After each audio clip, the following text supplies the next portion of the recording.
नमस्कार, मैं हरिओम कुमार और आप देख रहे हैं जनमंच न्यूज। आगामी लोकसभा चुनाव के मद्देनजर पूरे भारत में चुनावी माहौल बना हुआ है।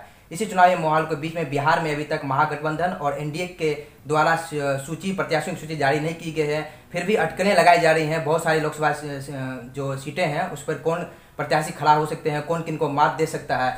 इन्हीं लोकसभा सीटों के बीच में आपको बता दूं कि बिहार में 40 लोकसभा सीट है। इसमें से एक लोकसभा सीट है जमुई लोकसभा सीट अभी वर्तमान में बीजेपी के खाते में है, यानी कि वहाँ पर जो भी सांसद हैं वो चिराग पासवान है और एनडीए के खाते में है। और यहाँ पर जो अभी बिहार से महागठबंधन की और जो कांग्रेस के तरफ से जो भी प्रत्याशी हैं उनमें से उदय नारायण चौधरी का भी नाम आ रहा है, वहीं बंटी चौधरी का भी नाम आ रहा है, बहुत सारे हैं। तो लेकिन अभी भी जमुई लोकसभा क्षेत्र को लेकर के जो प्रत्याशियों का नाम का खुलासा किया गया है, अभी तक खुलासा नहीं हुआ है। मैं आपको बता दूं कि जमुई में ऐसे शख्स हैं जो 2009 में और 2014 में लोकसभा चुनाव लड़ चुके हैं। वो शख्स हैं उपेंद्र रविदास जी। उपेंद्र रविदास जी हमारे साथ मौजूद हैं अभी। आइए उनसे हम बातचीत करते हैं, जो कि आगामी लोकसभा चुनाव को लेकर के वो जमुई में अपने इस जो भी दल हैं उनको शिकस्त देना चाह रहे हैं। खास करके वो जमुई में जनता के बीच में किस मुद्दे को लेकर के जाना चाह रहे हैं और जनता के बीच में उनके पास में क्या योजना है। वो जो अपने जमुई लोकसभा क्षेत्र को प्रतिनिधित्व करने के कारण वो जब केंद्र में जाएंगे या फिर लोकसभा सदन में जाएंगे तो किन बातों को उठाएंगे, तो इन तमाम बातों को लेकर हमारे साथ मौजूद है उपेंद्र रविदास जी। आइए हम उनका स्वागत करते हैं। उपेंद्र रविदास जी, आप इससे पहले 2009 में और 2014 में चुनाव लड़ चुके हैं और इस बार फिर आप लड़ रहे हैं। तो ये आपकी जो लोकसभा चुनाव लड़ने की जो योजना है, इसमें आप विधानसभा चुनाव नहीं लड़े हैं और लोकसभा चुनाव कंटिन्यू लड़ते जा रहे हैं, इसके पीछे क्या कारण है? विधानसभा चुनाव में मेरे फैमिली को लड़ाया है। एक बार मेरे ब्रदर को लड़ाया था, एक बार मेरी वाइफ को लड़ाया। और लोकसभा चुनाव में खुद स्वयं लड़ा 2009 का, 2014 का, और इस बार भी मैं चुनाव मैदान में है। हमारा पहला वहाँ पे चुनाव लड़ने का जो मेरा मकसद है, वहाँ का बेरोजगारी और भुखमरी है जो वहाँ पे चरम पे है, और उसी के कारण वहाँ पे क्राइम ज़्यादा से ज़्यादा संख्या में बढ़ती हुई दिख रहा है। भ्रष्टाचारी भी बहुत ज़्यादा एक्सेस है, और हमारे देश से प्रदेश में जो हमारे क्षेत्र के लोग पलायन होते हैं रोजगार के लिए से, जिन्हें महाराष्ट्र और गुजरात जैसे क्षेत्र में पीटा जाता है और भगाया जाता है, तब हमारे यहाँ का जो सत्ता में बैठे हुए लोग हैं वह खाली टीवी पे देख करके और खाली जुमलाबाजी करते हैं, मगर आज तक उनका कोई व्यवस्था नहीं हुआ है। और हम जो है एक बिजनेसमैन होने के नाते हम ये चाहते हैं जो हमारे क्षेत्र में जिसका एक बहुत बड़ा रोजगार का उपलब्धि तैयार करें, जिससे बेरोजगारी दूर होगा। और वह क्षेत्र एक नक्सल कहा जाता है, नक्सली नाम से बहुत परिचित है। तो मैं चाहता हूं नक्सली शब्द को भी लोगों से निकाला जाए, क्योंकि एक बिजनेस हब बनाऊं, और इसी मुद्दा लेके मैं चुनाव में हूं। चुनावी मुद्दा को लेकर के बीजेपी के पास में घोषणा पत्र है, चुनावी मुद्दे हैं, कांग्रेस के पास में चुनावी मुद्दे हैं, घोषणा पत्र है। आपके पास में कुछ विशेष क्या है जो वहाँ की जनता को लुभा सकती है? हमारा पर्सनल प्रोफाइल है और हम खुद स्वयं बिजनेसमैन है। आज हम कहीं भी कोई भी जगह नया प्रोजेक्ट लगा सकते हैं, मगर पॉलिटिकल जितने लोग हैं जिनका खुद प्रोफाइल नहीं होता है, वह खाली ढांचा दे करके दूसरे को नियुक्त करते हैं, लेकिन खुद स्वयं कुछ नहीं कर सकते हैं। हम तो चुनाव हारे या जीते, फिर भी मैं जमुई में 250 करोड़ का प्रोजेक्ट का शिलान्यास किया, और वह 2 साल में हम कंप्लीट भी करेंगे।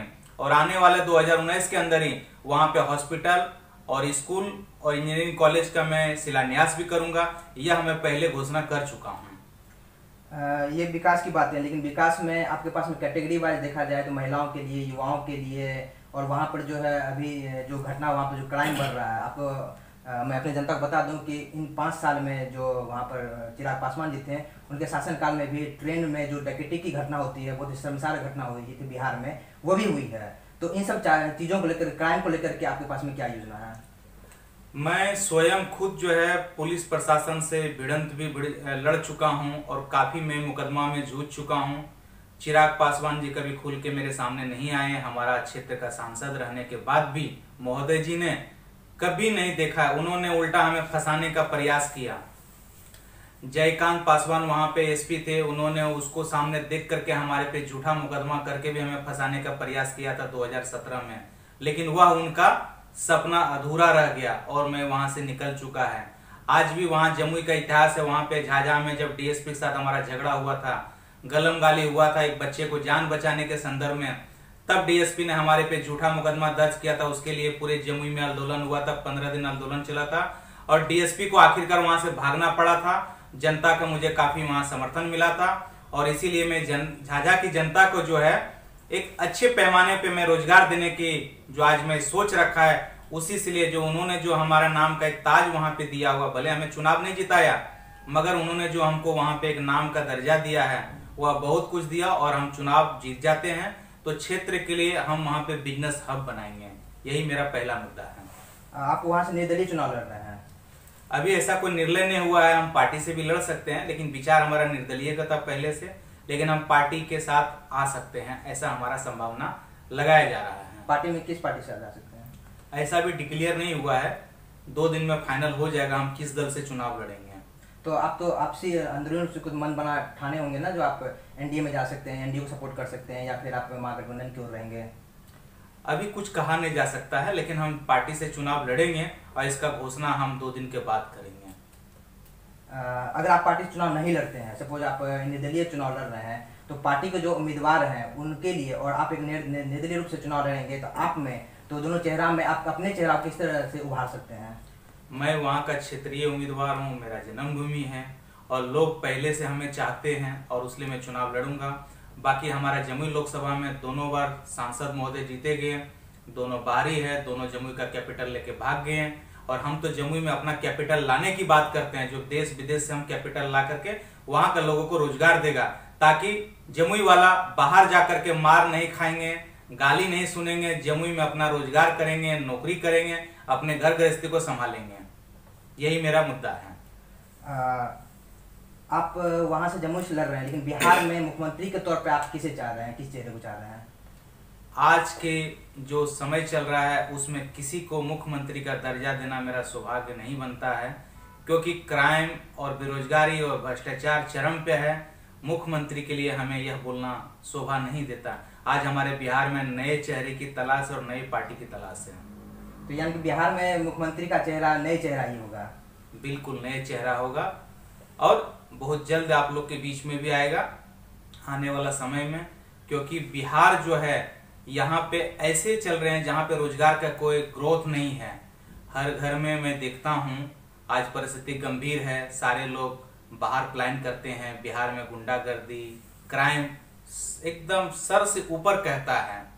एक यहाँ पे शराबबंदी वाला भी केस लागू हुआ, जिसमें कि जितने दलित और ओबीसी के लोग था, अधिक से अधिक संख्या में उसको शोषण किया गया दारूबंदी के नाम पे, मगर वो एक्चुअल में दारूबंदी नहीं है, वह एक शोषण करना है।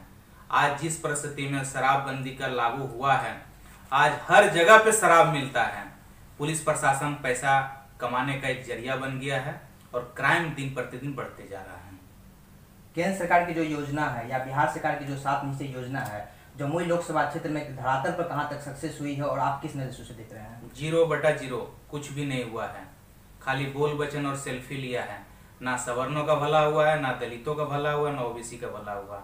आदिवासी की वहां तो जर्जर हालत है, जंगल झाड़ में रहते हैं, जिनको रास्ता नहीं है, कोई दवा खाने का व्यवस्था नहीं है, दिन प्रतिदिन हालत खराब है, और वहां पे दत्तन बेच के पत्तल बेच के बीड़ी बना के गुजारा करते हैं। ऐसी परिस्थिति है, वहां पे रोजगार की आवक कुछ भी नहीं है। तो हमारे साथ में थे जमुई लोकसभा क्षेत्र से उपेंद्र रविदास जी, तो उन्होंने अपनी बातें रखी हैं जनता के सामने में, जो जमुई में क्या जरूरत है, किस चीज़ों की दरकार है और किस चीज़ों को लेकर के वो जनता के बीच जा रहे हैं। तो आपके साथ हम बने रहेंगे, तब तक के लिए धन्यवाद।